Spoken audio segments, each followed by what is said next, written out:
গোলাপ নীলম গাঁধা নীলম নীলম রজনীগন্ধা মনের সৌখে মালা গেঁথেছি সকাল থেকে সন্ধ্যা। বলো সুবহানাল্লাহ। তবে একবার দেখা দাও যদি ও গো কামলি আলা, একবার দেখা দাও যদি ও গো মদিনা আলা, হাসি মুখে পাঠাবো তোমায় হাজার কি আমের নজরানা। বলো বলো বলো বলো ইয়া রাসূলুল্লাহ। একটা আওয়াজ তোলো জোরে, আরো জোরে ইয়া রাসূলুল্লাহ। হলুদ ফুলকে পোষণ করি তুমি রংটি কোথায় পেলে, মায়ার নবীজির নূরানি চেহারা হলুদ ছিল বলে। সুবহানাল্লাহ বলে, আর একটু জোরে বলে, আর একটু জোরে হবে না।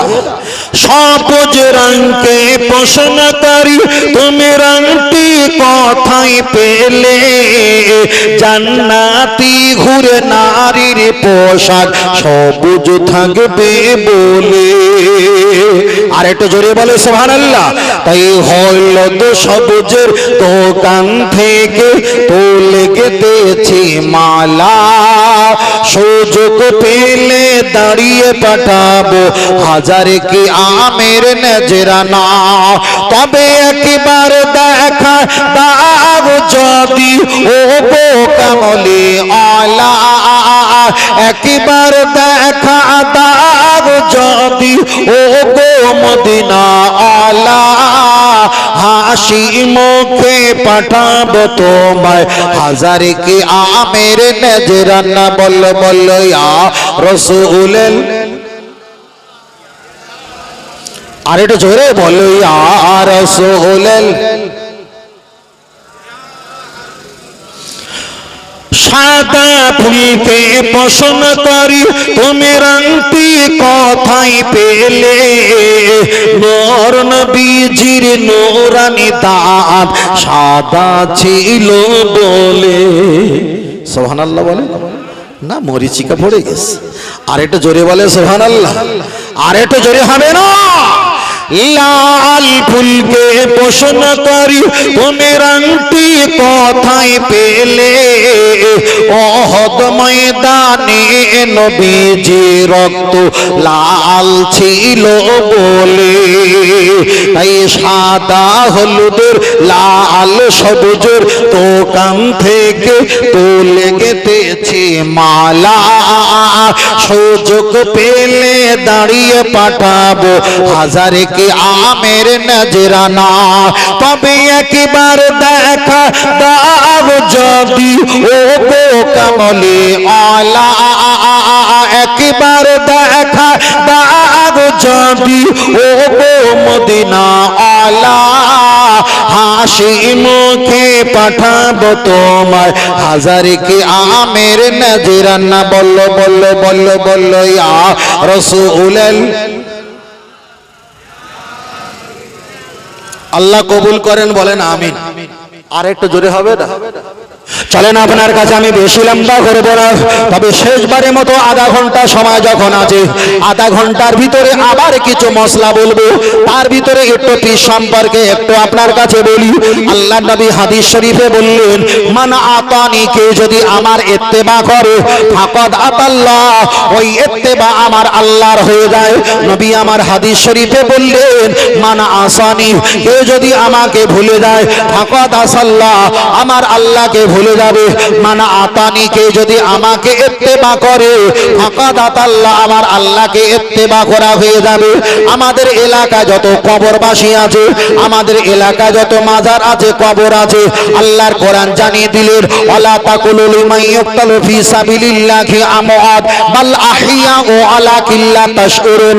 আল্লাহর কোরআন জানিয়ে দিয়েছে, এ আমার বান্দা, আজ আমি তোমাদের জানিয়ে দিই, আমার রাস্তায় যারা মৃত্যু মৃত্যুবরণ করেছে ফি সাবিলিল্লাহ, আমার রাস্তায় যারা মৃত্যুবরণ করেছে ওদেরকে তোমরা মৃত বলো না।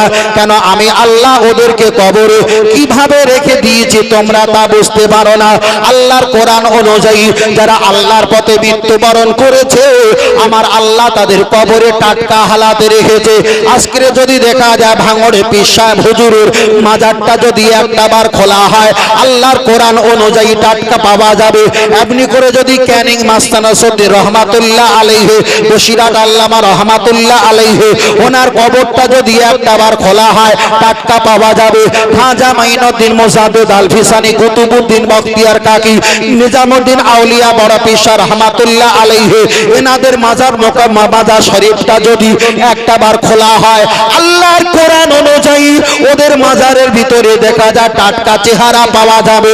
আমি বলিনি, আল্লাহর কোরআন জানিয়ে দিয়েছে ফি সাবিলিল্লাহি আমওয়াত, যারা আল্লাহ রাস্তায় মৃত্যুবরণ করেছে আমার আল্লাহ তাদের চেহারাটা টাটকা হালাতে রেখে দিয়েছে।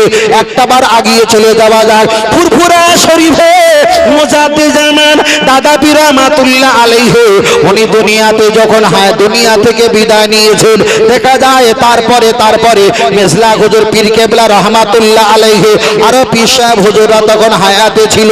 এক সময় মেজলা হুজুর পীর কেবলা রহমাতুল্লাহ আলাইহি উনি দেখা যায় এক সময় হাও হাও করে কান্না শুরু করলেন। ভক্তবৃন্দরা জিজ্ঞাসা করলেন, আয় আমাদের পীর আমাদের মুর্শিদ আপনি কেন কান্নাকাটি করেন, একটাবার বলেন। মেজলা হুজুর পীর কেবলা বলেছিলেন, এ ফুরফুরা শরীফের ভক্তরা আমি তোমাদের পীর, আমি অন্য কোনো জন্য কাঁদি না, আমি কাঁদি একটাই কারণে আমার বিবি কয়েকদিন আগে বিদায় নিয়েছে। আমার দেখা যায় আম্মা জানেরা বিদায় নিয়েছে, আমি কষ্ট হালাতে দেখতে পেলাম ওই কবরে আমার আল্লাহ তাদেরকে টাটকা চেহারা টাটকা হালাতে রেখে দিয়েছে। ফুরফুরা শরীফে মুজাদ্দিদ জামান দাদা পীর রহমাতুল্লাহ আলাইহি দুনিয়া থেকে পর্দা নেওয়ার পর আলী আশরাফ মানে ছোট হুজুর পীর কেবলা যত সম্ভব জামাইয়ের ভাই ওই আলী আশরাফ কাশফুল কুবুর করে বলেছিলেন, এই ফুরফুরা পীর আবু বকর সিদ্দিক রহমাতুল্লাহ আলাইহি আপনি দুনিয়া থেকে বিদায় নিয়ে চলে গেছেন, অনেক মসজিদ মাদ্রাসা খানকা ঈদগাহ দরবার অনেক কিছু আপনি তৈরি করে গেছেন, তবে আমি দেখতে পাই কাশফহালাতে কাশফুল কুবুর করে আমি দেখতে যাই আপনার দুই সাইডে দুই ব্যক্তি দাঁড়িয়ে আছে, আমি তাদেরকে চিনতে পারি না। সামনে একটা ব্যক্তি দাঁড়িয়ে আছে আসমানের বিদ্যুতের মতো চমকায়, ওই ব্যক্তিটাকে আমি তাকে চিনতে পারি না। ওই কবরের ভিতর দিয়ে আমার আপনার দাদা পীর রহমাতুল্লাহ আলাইহি বলেছিলেন, আমার মুরিদ জেনে রেখে দাও আমি আবু বকর দুনিয়াতে আল্লাহর ওলি ছিলাম কিনা তুমি প্রমাণ করতে চাও, তবে ডান দিকে বাম দিকে দুই ব্যক্তি দাঁড়িয়ে আছে, সামনে একটা ব্যক্তি দাঁড়িয়ে আছে, আসমানের বিদ্যুৎ যেমন চমকায় ওই ব্যক্তির চেহারাটা ওই রূপ চমকায়, ওই ব্যক্তির পৃথিবীর অন্য কোনো ব্যক্তি নয়, ওই ব্যক্তি হলো আমার আপনার আখিরি জামানার নবী। আর একটু জোরে বলেন সুবহানাল্লাহ। তাই ফুরফুরা শরীফে দাদা পীর রহমাতুল্লাহ আলাইহি ওনার বয়স যখন 11 বছর ছিলেন হুগলি সীতাপুর মাদ্রাসায় উনি পড়াশোনা করতেন। ওই মাদ্রাসার সামনে দাদা পীর রহমাতুল্লাহ আলাইহি শ্বশুর বাড়ি আজি পর্যন্ত আছে, আর ঠিক যেতে গেলে মেন গেটের ডান দিকে দেখা যায় আবুল ফারা সিদ্দিক রহমাতুল্লাহ আলাইহি হুজুরের রওজা মোবারকটা আছে, ওই জায়গা দাদা পীর রহমাতুল্লাহ আলাইহি হুগলি সীতাপুর মাদ্রাসায় যখন পড়াশোনা করতেন ছুটির সময় বাড়ি চলে আসতেন। এক সময় ছাত্ররা জিজ্ঞাসা করলেন, ও ফুরফুরা আবু বকর আমাদের ছুটির সময় আমরা খেলা করি আপনাকে কেন খুঁজে পাই না, আপনি কেন বাড়ি চলে যাও? ওই সময় দাদা পীর রহমাতুল্লাহ আলাইহি বললেন, মাদ্রাসা ছাত্ররা আমার সাথী ভাইরা ছুটির সময় তোমরা খেলাধুলা করো, আমি আবু বকর বাড়ি চলে যাই, বাড়ি গিয়ে আমার মায়ের হাতের খেদমত করি, আমার মায়ের সঙ্গে সহযোগিতা করি, আমার মায়ের নেক দোয়া আর আমার সৎভাবে চলার বিনিময় এই আবু বকর 11 বছর বয়সে আমার নবীর দিদার 3 বার নসিব হয়েছে। আর একটু জোরে বলে সুবহানাল্লাহ। তাই আমি আপনাকে বারবার একটাই কথা বোঝাতে চেয়েছি, আপনি যখন নামাজ পড়বেন ইয়াকা না ইহদিনাস সিরাতাল মুস্তাকিম, আল্লাহ আমাকে সোজা পথে চালাও। আল্লাহ সোজা পথে কোন পথে চালাবে? একটা হলো নবীগিন, একটা হলো সিদ্দিকিন, একটা হলো শুহাদা, একটা হলো সালেহিন। এই চারটে ব্যক্তিকে আপনাকে পছন্দ করতে হবে। যদি আপনি তাদেরকে খুঁজে না পাও, চারটের ভিতরে তিনটে না পেলে তার দুটোর ভিতরে একটা, তাহলে আমরা যদি নবীর কাছে চলে যাই ১৫০০ বছর আগে আমার নবী দুনিয়া থেকে বিদায় নিয়ে চলে গেছে, আমরা নবীকে পেলাম না। আমরা যদি শুহাদা আমরা যদি উহুদের ময়দানে যাই, সেখানে শুহাদাদের পেলাম না। আল্লাহর কোরআন চারটের ভিতরে দুটো অপশন চলে গেছে, আর দুটো অপশন বাকি আছে। একটা হলো সিদ্দিকিন, পুরপুরা দাদাপুর রহমাতুল্লাহ আলাইহি, উনি বংশগত হলো সিদ্দিকিন, সত্যবাদী, আল্লাহর কোরআন পরে জানিয়ে দিয়েছে। সালেহিন, দাদাপীর রহমাতুল্লাহ একদিকে সৎ ছেলে, ভালো ব্যক্তি। তাহলে চারটের ভিতরে একটা মানলে জান্নাত পাওয়া যায়, কিন্তু চারটের ভিতরে আমার দাদা পীরের কোয়ালিটি আমরা দুটো পেয়েছি। তাই বুক বুকে একটা বার বলি, আল্লাহর ইবাদত, নবীর মোহাব্বত, কোরআন তেলাওয়াত, কোরআন হাদিসের অনুকূলে একটাই দল জান্নাত, ওই দলটার নাম হলো আহলে সুন্নাত ওয়াল জামাআত।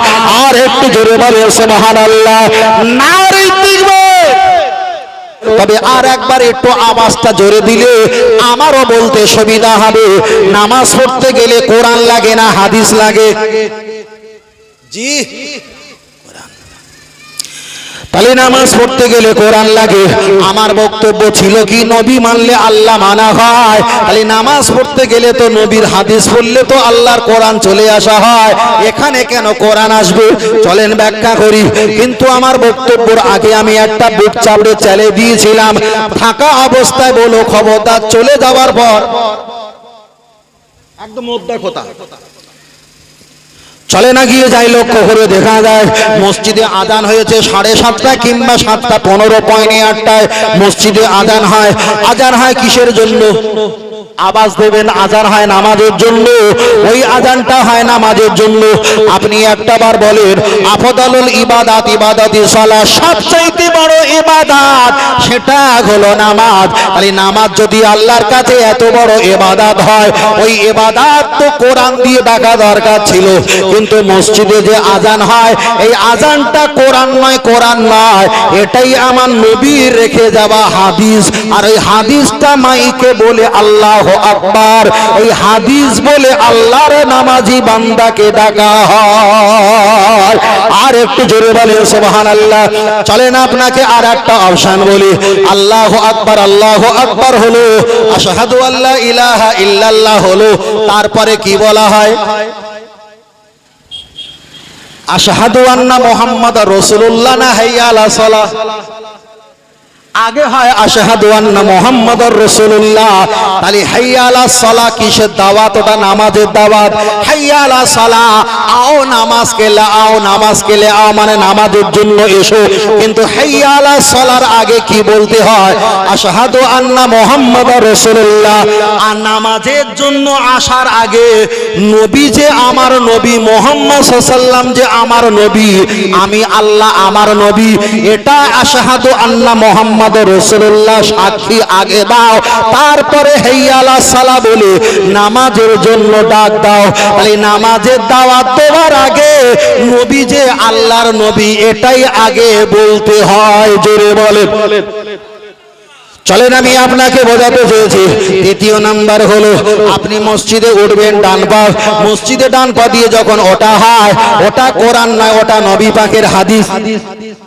আপনি একটা দোয়া পাঠ করবেন, আল্লাহুম্মা ফতালি আবু আবা রাহমাতি, ওই দোয়াটা কোরআন নয়, ওটাও নবী পাকের হাদিস। চলেন আর একটা লক্ষ্য করে দেখা যায়, আপনি যখন ইলা শাহামাতি উদুনাইহি, আপনি নাভির নিচে দেখা যায় কানের লতিতে হাত দেখাবেন কিন্তু কাছাকাছি নিয়ে যাবেন, এটা হলো হাদিস। আপনি যখন নাভির নিচে হাত বাঁধবেন, এটা হলো হাদিস। আপনি যখন নিয়াত বলবেন, কোরআন শরীফে নিয়াতের কথা বলা নেই। বুখারী শরীফের প্রথম হাদিস হলো ইন্নামাল আমালু বিন্নিয়াত, প্রথমে এসে তোমরা ভালো ভালো নিয়াত করো, কমপ্লিট নিয়াত করো। তাহলে নিয়াতটা করা ওটা নবী পাকের হাদিস, আপনি তাহরিমা বেঁধেছেন, এটা নবী পাকের হাদিস। আপনি সুবহানাকা আল্লাহুম্মা ওয়া বিহামদিকা এমন করে সানা পাঠ করেছেন, এটা হলো নবী পাকের হাদিস। আপনি যখন আউযু বিল্লাহি মিনাশ শাইতানির রাজিম পড়বেন, এটা বলেন কোরআন পড়তে গেলে আউযু বিল্লাহি মিনাশ শাইতানির রাজিম পড়তে হয়। আউযু বিল্লাহি মিনাশ শাইতানির রাজিম এটা কোরআন না হাদিস? এটা হলো হাদিস। কোরআন পড়তে গেলে পড়তে হয় না? কোরআন পড়ার আগে নবীর হাদিস পড়তে হয়। আমার কথা খেয়াল আছে? নবী যেখানে আল্লাহর রহমত সেখানে। ও আমার সোনা মানিকেরা, এবার আপনি আউযু বিল্লাহি মিনাশ শাইতানির রাজিম পড়ার পর বিসমিল্লাহির রহমানির রহিম পাঠ করবেন। বেসিনদের বিসমিল্লাহ জের মিল্লাম খড়দাবাল্লা হেরাজির হিরা হেজাবার রামিন খড়দাবার মাও নুন রাজিন রাজাবার হেয়াজির হি মিম জের মি বিসমিল্লাহির রহমানির রহিম। আল্লাহ के नाम से शुरू करता हूँ जो बड़ा मेहरबानी हाथ रहम আলাইহি। ওটা কোরআন নয়, ওটাই দেখা যায়, ওটা হাদিস নয়, ওটা হলো আল্লাহ পাকের কোরআন। আপনি বিসমিল্লাহ পড়ার পর আলহামদু সূরা সূরা ফাতিহা পড়বেন, ওটা হলো আল্লাহর কোরআন। আর একটা সূরা পড়বেন, ওটা হলো আল্লাহর কোরআন। আপনি যখন রুকু করবেন আল্লাহু আকবার বলে সুবহান রাব্বিয়াল আযীম 3 বার 5 বার 7 বার, ওটা কোরআন নয়, ওটা নবী পাকের হাদিস। আপনি যখন সামি আল্লাহু লিমান হামিদা, ওটা কোরআন নয়, ওটা নবী পাকের হাদিস। রব্বানা লাকাল হামদ বলবেন দাঁড়িয়ে, ওটা কোরআন নয়, ওটা নবী পাকের হাদিস। আল্লাহু আকবার বলে সেজদা চলে যাবেন, ওটা কোরআন নয়, ওটা নবী পাকের হাদিস। আপনি সেজদা গিয়ে সুবহান রাব্বিয়াল আলা সুবহান রাব্বিয়াল আলা যখন বলবেন, ওটা কোরআন নয়, ওটা নবী পাকের হাদিস। আপনি যখন বসে বসে আত্তাহিয়াত পাঠ করবেন, ওটা কোরআন নয়, কোরআন নয়, কোরআন নয়, খোদার কসম ওটা নবী পাকের হাদিস। আপনি বসে বসে দরুদ শরীফ পাঠ করবেন, ওটাও নবী পাকের হাদিস। আপনি বসে বসে দোয়া মাসুরা পাঠ করবেন, ওটাও নবী পাকের হাদিস। আপনি ডান দিকে সালাম ফিরাবেন, আসসালামু ক্বাবলাল কালাম, ওটাও নবী পাকের হাদিস। আপনি আল্লাহুম্মা আমিন বলবেন, আল্লাহুম্মা আমিন কোরআন নয়, ওটা নবী পাকের হাদিস। মোনাজাত যখন শেষ হয়ে যাবে, লা ইলাহা ইল্লাল্লাহ মুহাম্মাদুর রাসূলুল্লাহ সাল্লাল্লাহু আলাইহি ওয়াসাল্লাম পূর্ণাঙ্গ কলেমা কোরআন নয়, ওটা নবী পাকের হাদিস। আপনি মোনাজাত শেষ করলেন, মোনাজাত শেষ করার পর নবী পাকের নাম শুনে একটা চুম্বন খেয়েছেন, ওটা কোরআন নয়, ওটা নবী পাকের হাদিস। ও আমার সোনা মানিকেরা, শেষবারের মতো একটাই কথা বলে গেলাম, আজান থেকে নিয়ে মোনাজাতের শেষ পর্যন্ত কোরআন আর হাদিস দিয়ে যদি নামাজ পড়তে হয়, তার ভিতরে দুটো সূরা হলো আল্লাহর কোরআন, 10% ভিতরে 2% হলো আল্লাহর কোরআন, আর 8% হলো আমার নবী পাকের হাদিস। তাহলে এতদিন আপনাদেরকে বুঝিয়েছে নামাজ পড়তে গেলে কোরআন লাগে, তাদের একটাবার গলার টুটি ধরে জিজ্ঞাসা করো, কোরআন তো হলো 2%, নবীর হাদিস হলো 8%। তাহলে প্রমাণ হয়ে গেল যেখানে নবীর পার্সেন্ট বেশি, সেখানে আমার আল্লাহর দয়া আর রহমত বেশি। আর একটু জোরে হবে না?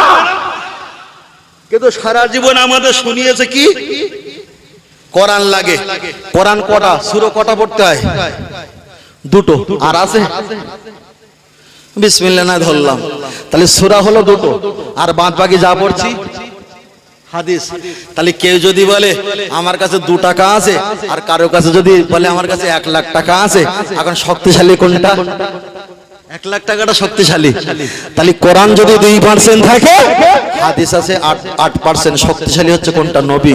তাহলে প্রমাণ হয়ে গেল আহলে সুন্নাত ওয়াল জামাতের আকীদা, আমার আল্লাহ যে অপশনটা ভালোবেসেছে সেই জায়গায় আমার নবী পাকের নাম সম্মান মর্যাদা বেশি বেশি রেখেছে। আর একটু জোরে বলে সুবহানাল্লাহ। আর একটু জোরে হবে না? আর একটু জোরে হবে না? তোমার কষ্ট যত না যিনি সইতে পারে না, তোমার কষ্ট যত না যিনি সইতে পারে না, ওই নবীজির মহাব্বতে দরুদ পড়িও, ভালো যদি বাঁচতে হয় নবীকে বেশো। জোরে হবে না? আর একটু জোরে বলে। অনেক কথা বলিস তাই না? আরে এখন যদি আসতে 2-4 মিনিট বাকি থাকে তো বলা যাক, না শেষ করে দেবো? হ্যাঁ, আমার গল্প জানা নেই ভাই, শোনা ভাই ক্ষমা করবেন, আমার ওটা জানা নেই ভাই। আগে আগের বলছিলেন তাই না, আমার জানা নেই আসলে। আমার তো ওইদিকে বেশি একটা গজলের দিকে খুব একটা আকৃষ্ট না, প্রয়োজনীয় ছেলেরা আবদার করে তাই একই জিনিস বারবার দেই। ছেলেরা বলে হুজুর এই ছাড়া নেই, বলি ওরা এইটি খায় তাই দেই, আর কি করবো। কথা তো না, আল্লাহ আমাদের কবুল করেন, বলুন আমিন। আর এটা সকলে বলি আল্লাহুম্মা, আর এটা সকলে বলি আল্লাহুম্মা। এটা তাকবীর দেই, না রে তাকবীর হয়নি, আর এটা জোরে বলেন না রে তাকবীর, না রে তাকবীর। এবার বলেন আমরা জান্নাত পাবো না পাবো না? জান্নাত পাবো না পাবো না? বড় ভাই বলে আল্লাহ জানে। আপনার ছেলেকে কেজি স্কুল নার্সারি স্কুলে দিয়েছেন, ম্যাম বলছে 3 আর 3 কত হয়। আপনার ছেলে যদি 6 না লিখে যদি বলে আল্লাহ ভালো জানে, নাম্বার দেবে? দেবে? তাহলে আল্লাহ ভালো জানে কথাটা সত্য, তবু ওখানে 6 লিখতে হবে। এবার বলেন জান্নাত আমরা চাই না চাই না? কারা কারা চাই একটু হাত তুলে আল্লাহকে দেখাই। দাদু ভাই একটু হাত তুলেন। মাশাআল্লাহ মাশাআল্লাহ, জান্নাত চাই তো? তাকবীর দেন, নারে তাকবীর, নারে তাকবীর। আরে পিছনে ছেলেরা তাকবীর দেন, নারে তাকবীর। মাশাআল্লাহ, হাত রাখেন। তাহলে আমরা নামাজি বেনামাজি রোজাদার বেরোজদার প্রত্যেকে আমরা জান্নাত চাই। কেন চাই? আল্লাহর কোরআন বলেছে যতই বড় পাশানি গুনাহগার হও না কেন, লা তাকনাতু মির রাহমাতিল্লাহ, আমার রহমত জান্নাতের আশা করো, তাই আমরা বলছি চাই। কথা ঠিক না বেঠিক? চলেন ছোট করে বলছি, আমরা জান্নাত পাবো কিনা একটু ট্রাই করে দেখি। ট্রাই করবে একটু বার, কোরআন হাদিসে ট্রাই করি। অনেকে বলে বাপের সম্পত্তি 6 বছর কেস করেছি কিন্তু সম্পত্তি হবে কি হবে কিনা, একটাবার যদি বলে যে পাওয়া যাবে তাহলে বুক ভরে যুদ্ধ করাটা ভালো। কিন্তু আমরা জান্নাত পাবো কিনা একটাবার শেষ করে দেখি ভাই, ট্রাই করে। হ্যাঁ মাশাআল্লাহ। এবার বলেন কোরআন শরীফের একটা আয়াত পড়ি। আল্লাহর কোরআন বলেছে ইউসিকুমুল্লাহু ফি আওলাদিকুম লিযাকারি মিসলু হাযিল উনসাইন। আমি তাফসীরটা সংক্ষেপ করে বলছি। যদি কারোর বাপ মা মারা যায়, বাপ মায়ের জমি জমা ঘর বাড়ি ইমারত ভিটে বাটি যদি থাকে, পাবে ছেলে আর মেয়ে। পাবে ছেলে আর, এটা শিখে নেন। কেউ আপনাকে হয়তো বলেছে কিনা জানি না, আল্লাহ ভালো, তবে শিখে নেন ভালো করে। বাপ মা মারা গেলে 6 মাস সম্পত্তি পাবে কে? ওটা আমি বলছি না ভাই, পাবে কে? ছেলে আর মেয়ে, তাই তো? এবার বলেন আমাদের আমাদের আদিপিতা বাপকে, আদিপিতা বাপ হলো আদম আলাইহিস সালাম, আর মা হাওয়া আলাইহাস সালাম। ওটা হবে আলাইহা মুআন্নাস, বুঝেন না? এটা হলো মুযাক্কার। যাই হোক, তাহলে মা হাওয়া আলাইহাস সালাম, নবী আদম আলাইহিস সালাম, তাই তো? এরা হলো আমাদের বাপ মা। আচ্ছা, নবী আদম মা হাওয়াকে আল্লাহ কি দিয়েছিলেন? জান্নাত দিয়েছিলেন না দেয়নি? চাটা খেয়ে নাও, ঠান্ডা যাবে, বসে খেয়ে নাও। আমার ওয়াজ করতে করতে তো আমি কিছু খাই না অ্যাকচুয়ালি। হ্যাঁ, বসেটা খেয়ে নাও, ওখানে ঠান্ডা হয়ে যাবে। আপনার কষ্ট পান না তো বাবু? আমি সময় অল্প যদি কথা বলি, আমার এই কথাটা মিস্টেক হবে। আমি তো ফাঁকি দেইনি ভাই, যতক্ষণ বলছিলাম খুব কষ্ট করে। আপনারা খুব 3G ছিলেন, তো 5G দিয়েছি, আপনারা বুঝতে দেয়নি। তবে এইভাবে বসে থাকলে বক্তাগুলো ফাঁকি দেয় ভাই। দোষটা আপনাদের, আমাদের নয়, আপনাদেরই একটু চাওয়া পাওয়া করে নিতে হয়। চলে। তাহলে নবী আদম আলাইহিস সালাম আল্লাহ জান্নাত দিয়েছিল না দেয়নি? দিয়েছিল। তাহলে বাপ মা মারা গেলে সময় সম্পত্তি যদি ছেলে মেয়ে পায়, বলেন আমাদের আদি পিতা বাপ হলো কে? নবী আদম মা হাওয়া, তাই তো? তাহলে আল্লাহ জান্নাত দিয়েছিল। এখন বাপ কি কারণে বার হয়েছে, আল্লাহ কি কারণে বার করেছে, সেটা তো আমাদের ব্যাপার। এখন জান্নাতটা কার? এর বলে আল্লাহ। জান্নাতটা কার? জান্নাত তো আমার বাপের আর মায়ের দিয়েছে কি আল্লাহ। তাহলে বাপ মা মারা গেলে সম্পত্তি যদি ছেলে মেয়ে পায়, তাহলে আব্বা মা কোথায় গেছে ওটা পরের ব্যাপার। জান্নাত তো আমার বাপের আর মায়ের, আল্লাহ দিয়েছে। এবার বলেন জান্নাতটা কাদের? আমরা ছেলে মেয়ে আমরা পাবো, আমরা ছেলে মেয়ে আমরা পাবো। তাহলে জান্নাতের হকদার কারা? শুধু বলা হয়েছে মুনাফিকি করবে না, কাফের হবে না, বেঈমান হবে না। মুনাফিকি কাফের থেকে দূরে থাকবে। গোনা থাকুক আর নাই থাকুক, একটাবার ঈমান নিয়ে গেলে আল্লাহ বলেছে তোদের বাপের সম্পত্তি তোদেরকে ফিরিয়ে দেবো। সুবহানাল্লাহ। বুঝেন না? সংক্ষেপ করে বলছি, বিস্তারিত বলার অবকাশ নেই। আমি যদি এটাই নিয়ে বলতাম তাহলে এই যে নবী দিবস করা নিয়ে, বিশ্বনবী নিয়ে, মহান ইসলাম সব নিয়ে ওখানে 1 ঘন্টা 45 মিনিট কাটাতাম না, 1.5 ঘন্টা কাটিয়ে দিয়েছে। চলেন সংক্ষেপ করে বলি। এবার বলেন, নবী আদম মা হাওয়া আলাইহিস সালাম হলো আমাদের বাপ মা, তাই তো? এবার ঘুরিয়ে দেই, এখন ধরে নেন এক মুহূর্তের জন্য আমাদের বাপ মা না। দাদু ভাই আমাদের বাপ মা না, তার প্রমাণ দিচ্ছি, ছাপোস বোঝানোর জন্য বলছি। নবী আদম মা হাওয়া আলাইহিস সালামের মিলনে সন্তান হয়েছিল। কেউ বলেছে 230, কেউ বলেছে 240। কতটা সন্তান? 230 অথবা 240। যত সন্তান এসেছিল আমরা ওই 240 এর ভিতরে ছিলাম। ভালো করে বোঝেন, আমরা ছিলাম না, ছিলাম না। তাহলে 230 জন 40 জন যারা সন্তান ছিল তারা ছিল খোদ নবী আদম মা হাওয়ার ঔরজা সন্তান। তার সকলে হয়েছে, ছেলে মেয়ে হয়েছে, আগের বারে ছেলে, পরের বারে মেয়ে, পরের বারে মেয়ে, আগের বারে ছেলে। কোরআন বিবরণ দিয়েছে ভাই বোনে বিয়ে। বিস্তারিত অনেকটা লম্বা, শেষ উদ্দেশ্য জান্নাত পাবো কিনা। এবার তাফসীর কারকেরা ব্যাখ্যা করে বলেছেন, একটা ছেলে দিয়েছিল, ছেলেটার নাম হলো নবী শীষ আলাইহিস সালাম। এই 130-40টা এরা সব ছেলেরা কেউ নবী না, কিন্তু তার মাঝখানে একটা ছেলে দিয়েছে, ছেলেটার নাম হলো নবী শীষ। তিনি কিন্তু নবী, আর তার ভাগের কোনো মেয়ে জুটিনি। আরে লাভ তো আমাদের, লাভ আমাদের, টেনশন করিস না ভাই।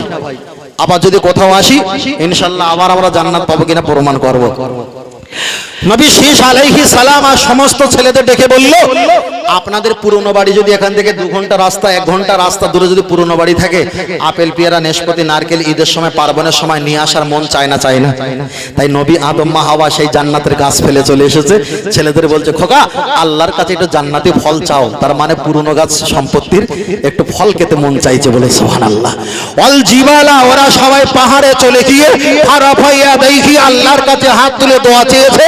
আল্লাহ কারো দোয়া কবুল করেনি। কেন? সাধারণ ব্যক্তির দোয়া আল্লাহ কবুল নাও করতে পারে, নবীদের দোয়া কবুল করবে, এটা আমাদের বিশ্বাস। নবী শীষ আলাইহিস সালাম আল্লাহর কাছে দোয়া করলেন, আল্লাহ আমার আব্বাজি আম্মাজি একটু জান্নাতি ফল চেয়েছে, আপনি দেন। জান্নাতি ফল তো দিয়েছে। একটা হুর গেলেমান, জান্নাতি হুর গেলেমান হাতে করে জান্নাতি ফল পিরিজ সহ একটা মহিলা সহ নবী শীষ আলাইহিস সালামের পাহাড়ের মাঝখানে পাশে নামিয়ে দিয়েছেন। জোরে বলেন। এর ভাগে কোনো মেয়ে জুটিনি। আগে খেয়াল আছে? এত অপমা সুন্দরী জান্নাতের রমণী দেখেছে, কপ করে আইডিয়া কম হাতটা ধরে বলছে আর আব্বাসের সঙ্গে দেখা করে যাবে, চলো। নবী আদম আলাইহিস সালামের কাছে নিয়ে গেলেন, জিজ্ঞাসা করছে, মা হাজা, ওটা কি? বলল, ইনি হলো জান্নাতি হুর, আল্লাহর কাছে চেয়েছিলাম ফল, আল্লাহ তো ফল দিয়েছে, ফল গাছ সহ পাঠিয়েছে। নবী শীষ, নবী আদম আলাইহিস সালামের স্ত্রী মা হাওয়া আলাইহা সালাম বলল, ওগো আমার ছেলের ভাগে কোনো মেয়ে আল্লাহ দেয়নি, যেমন তেমন আমরা এই মেয়েটার সঙ্গে বিবাহ দেব। জোরে বলেন, আর একটু জোরে বলেন। তাহলে নবী আদম আলাইহিস সালামের ছেলে ছিল 230 অথবা 40। ওরা কারণে অকারণে আগো পিছু করে মরতে সব সাপ্পা বেঁচে ছিল নবী শীষ আলাইহিস সালাম। স্ত্রী ছিল জান্নাতের হুর, দুইজনা মিলন করেছে। তাদের মিলনের মাঝখানে আমি আর আপনি হয়েছি। জোরে বলেন। তাহলে আপনার বাপ হলো আমার দাদা, আর আপনার কারণে আমি দুনিয়াতে এসেছি, আপনি হলেন আমার বাপ, ঠিক না বেঠিক? তাই নবী শীষ আলাইহিস সালামের মিলনের কারণে আমরা দুনিয়াতে এসেছি। তাহলে বাপ হলো কে? বাপ হলো কে? নবী আদম। নবী আদম হুজুর জীবনে লেখাপড়া করে না, যা শুনেছে তাই আবার এখানে এসে বলে, বলেন না? তাহলে আমাদের আদি পিতা হলো কে? নবী শীষ আলাইহিস সালাম। মা হলো কে? জান্নাতের হুর গেলেমান। কেউ তাফসীর কারকেরা ব্যাখ্যা করে বলেছে, প্রথম হলো ওনার বাপ, ওটা হলো আমাদের দাদু, ওটাই ধরা হবে আমাদের আদি পিতা নবী আদম মা হাওয়া। বলো সুবহানাল্লাহ। তাহলে প্রমাণ হলো একদিকে আমাদের বাপ মা, অপরদিকে দাদা দাদি, অপরদিকে দাদা দাদি। তাহলে আমরা যে মায়ের গর্ভ থেকে এসেছিলাম তিনি হলো জান্নাতের হুর গেলেমান। একটু জোরে বলেন। আমার কাছে বাঁকুড়া জেলা থেকে একজন প্রশ্ন করেছিল, হুজুর মানুষ কালো হয়, মানুষ ফর্সা হয়, মানুষ অনেকে বিরাট পিসের মতন কালো হয় এক এক দেশে, এর কারণটা কি বলো দিনি? বলে বাপ মা যেরকম সেরকম হয়। বাপ মা না হলো তা, কিন্তু এরকম কালো আর একজনা পুরো ফর্সা পরিষ্কার চকচকে কিরাম ব্যাপার। ওরা জীবনে সাবান মাখে না, আর আমরা এত সাবান মাখি কিন্তু পরিষ্কার হয়নি। তাই বললাম ভাই আমি কোরআন হাদিস দিয়ে বলতে পারবো না, তবে আমি একটা ওই 3 টাকা দামের মলম আছে, ওই মলমটা দিয়ে বলবো। তাহলে যদি তাই বলে একটু বুঝি, হলে কোরআন হাদিস কিছু না।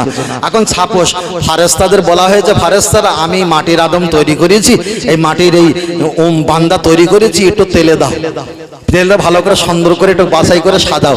ওরা তেলে দিয়েছে, তেলে দেওয়ার মুহূর্তে সঙ্গে সঙ্গে পুড়ে কালো হয়ে গেছে। এখন জিজ্ঞাসা করছে এত পুড়ে গেল কেন? বলছে আল্লাহ প্রথম দিয়েছি তো, সে এত হিট ছিল, তেল দেওয়ার সঙ্গে সঙ্গে পুড়ে গেছে। এখন ওরা যখন কালো হয়েছে, ওদের দিয়েছে এখন হয়তো সেই কোন দেশে বলে কালো কালো মানুষ, নাইজেরিয়া, আর একটা কি বলে না, আফ্রিকা, আফ্রিকা, আফ্রিকা, তা বলে ওদের ওই দেশে ওরা কালো কালো, ওরা বেশি পুড়ে গেছে। ফারেস্তারা বললো আল্লাহ তো এটা ধমক দিয়েছে, তা এবারে আমরা বেশি পড়াবো না। তারপরে যখন দিয়েছে, তারপরে এটা দোবার কিছুক্ষণ পর তুলে নিয়েছে, আমরা একটু হয়েছে মাগুরের রং। তারপরে যারা ফারেস্তা তো ভালো শিখে গেছে, শুধু মাল দিয়েছে আর তুলে নিয়েছে, ওরা ভালো পড়িনি, ওদের গাটা খুব সাদা হয়ে আছে। কথা বোঝাতে পেরেছি ভাই? এটা কোনো কোরআন হাদিস না, এটা সামান্য বোঝানোর জন্য বোঝাতে চেয়েছি। কালো আর সাদা, ফারসা আর মোটা, টাকা আলা আর গরিব আলা, স্বাস্থ্য অস্বাস্থ্য, ধনী গরিব আল্লাহ দেখে না, আল্লাহ দেখে কলব অন্তর, বান্দা আমার প্রতি কতটা রুজু আর তাওয়াক্কাল। জোরে বলে সুবহানাল্লাহ। আর একটু জোরে হবে না? আর একটু জোরে হবে না? তাকবীর, নারে তাকবীর, নারে তাকবীর, নারে তাকবীর। আল্লাহ কবুল করেন, বলেন আমিন। তাহলে আর একটা ছোট করে বলি, 4-5 মিনিট বাকি আছে, তাই তো? 4-5 বাকি রয়েছে, এর ভিতরে একটা মশলা বলি, ছোট করে বলছি। নামাজ পড়তে গেলে কপাল যাবে না নাক যাবে? ভাই সব জায়গায় আওয়াজ দেবে আগে।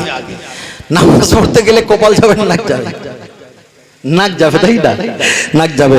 বসিরাট আল্লামা রহমাতুল্লাহ আলাইহি, দাদা হুজুর পীর কেবলা বলেছেন, বসিরাট আল্লামা রহমাতুল্লাহ আলাইহি তিনি লিখেছেন, নামাজ শিক্ষা কারো বাড়ি আছে বাবু? যদি থাকে দেখে নেবে, 2 দিন পরে হোক 4 দিন পরে হোক। 117 নম্বর পৃষ্ঠা, 117 নম্বর পৃষ্ঠার ডান দিকের পৃষ্ঠার শেষ হতে 3 লাইন শেষ হওয়ার আগে লেখা আছে, সেজদা দেওয়ার সময় তোমরা প্রথম কপাল দিবে। কে বলেছে? দাদা হুজুর বলেছে, বসিরাট হুজুর লিখেছে। কি দেওয়ার কথা বলেছে? কপাল। কেউ যদি নাক দেয়, আমরা খারাপ বলছি না, ওটাও হাদিসে আছে, কিন্তু আমি তো একটা কোম্পানি জব করি, আমি তো একটা ব্র্যান্ডেডের মাল খাই। কথা বোঝাতে পেরেছেন? আমি তো একজনকে ফলো করি, তানারা যেটা বলেছেন সেটাও কোরআন হাদিসে ছিল, তবে যেটা ভালো সেটা আমাদের কাছে দিয়েছেন। যারা নাক দেন ওটাও ভালো, ঠিক আছে। যারা কপাল দেন, আমার পীর মাশায়েখ যারা পড়েছে, ভালো সত্য ভালো সঠিক যেটা পেয়েছে সেটাই নিয়ে আমাদের কাছে দিয়েছে। আপনি আপনারটা পালন করে, আমি আমারটা পালন করি, তবে দেখা যাবে হাসরের ময়দানে কার পীর শক্তিশালী ছিল। কথা ঠিক না বেটি? দেখা হবে, দেখা হবে। চলেন চলেন, আমি আপনার কাছে আর লম্বা করব না, শেষবারের মতো বিদায় নেওয়ার আগে আপনার কাছে ছোট করে একটা অপশন বলি। আবার একটা কথা আমি আপনার কাছে না বললে নয়, আমরা ছিলাম না, আমরা এসেছি, এমন একটা সময় আসবে আমরা আবার এখানে কেউ থাকবো না। আল্লাহ আছেন, আল্লাহ রয়েছেন, আল্লাহ থাকবে। আল্লাহু বাকি মিন কুল্লি ফানি, পৃথিবীর সমস্ত কিছু ধ্বংস হবে, আমার আল্লাহ ধ্বংস হবে না, ধ্বংস হবে না। ও আমার বাপজিরা, আমি আপনার কাছে একটু কথা বলতে চেয়েছি। কোরআন পড়বেন, কোরআন পড়ে দোয়া করবেন, আব্বা মায়ের জন্য মাগফিরাতে দোয়া করবেন, পীর মাশায়েখের ওসিলা দিয়ে দোয়া করবেন, ভালো কাজের ওসিলা দিয়ে দোয়া করবেন, আমার নবীর ওসিলা দিয়ে আল্লাহর কাছে দোয়া করবেন। আমার আল্লাহর নবীর ওসিলা দিয়ে দোয়া করলে আমাদের দোয়াটা নিশ্চয়ই আল্লাহ দরবারে কবুল হয়ে যায়। তাই আমি আপনার কাছে একটাবার বলি, মুনাজাতে বারবার বলি, কাবাতে শরীফাতে আল্লাহু আকবার। ও রব্বুল আলামিন আল্লাহ, আমরা কাবার দিকে ফিরে নামাজ পড়ি, কিন্তু কাবা শরীফটা চোখে দেখতে পেলাম না। আল্লাহর নবী বলে দিয়েছে, তাম পৃথিবীর যত নবী এসেছিল, আমার আল্লাহ ফিল আরদা জমিনটা মসজিদ বলে ঘোষণা করে দেয়নি, কিন্তু আমার উম্মতের দিকে তাকিয়ে আমার আল্লাহ আমাকে জানিয়ে দিয়েছে, ফিল আরদা তাম পৃথিবীর জমিন মাটিটা তোমার উম্মত যাতে ইবাদত করতে পারে তার জন্য আমি মসজিদ বলে ঘোষণা করে দিলাম। আর একটু জোরে বলেন সুবহানাল্লাহ। আমি আপনার কাছে বোঝাতে চেয়েছি, খালি আমরা কাবা শরীফ দেখতে পাইনি, কাবাতে শরীফাতে বলে নামাজ আদায় করি। আমরা জান্নাত চোখে দেখিনি, জান্নাতের আশা করি। আমরা জাহান্নাম চোখে দেখিনি, জান্নাতকে বড় ভয় করি। আল্লাহকে চোখে দেখিনি, আল্লাহর প্রতি ঈমান এনেছি, নবীকে চোখে দেখিনি। নবীর প্রতি আমরা ঈমান এনেছি। আল্লাহর কাবা থেকে নিয়ে কম বেশি এই পর্যন্ত ৮,৫০০ কিলোমিটার রাস্তা। তাই আমার নবী জানিয়ে দিলেন, ও আমার উম্মতিরা জেনে রেখে দাও, তোমরা পৃথিবীর যে প্রান্তরে থাকো, তোমরা যদি আমার নামে দরুদ সালাম যদি একটাবার মহব্বত করতে পারো, তোমার ছেলে মেয়ে বিয়ে বাচ্চা নাতি পোতার মায়া তার অন্তরে তোমাদের অন্তরে আছে, ওই অন্তরের ভিতরে যদি আমার মায়া মহব্বত ভালোবাসা কিঞ্চিত পরিমাণ যদি বেশি দিতে পেরেছো, আমি রাসূলুল্লাহ ৮,৫০০ কিলোমিটার রাস্তা দূরত্ব তয় করে রাতের অন্ধকারে তোমার সঙ্গে আমার দিদার নসিব হয়ে যাবে। আর একটু জোরে বলে সুবহানাল্লাহ।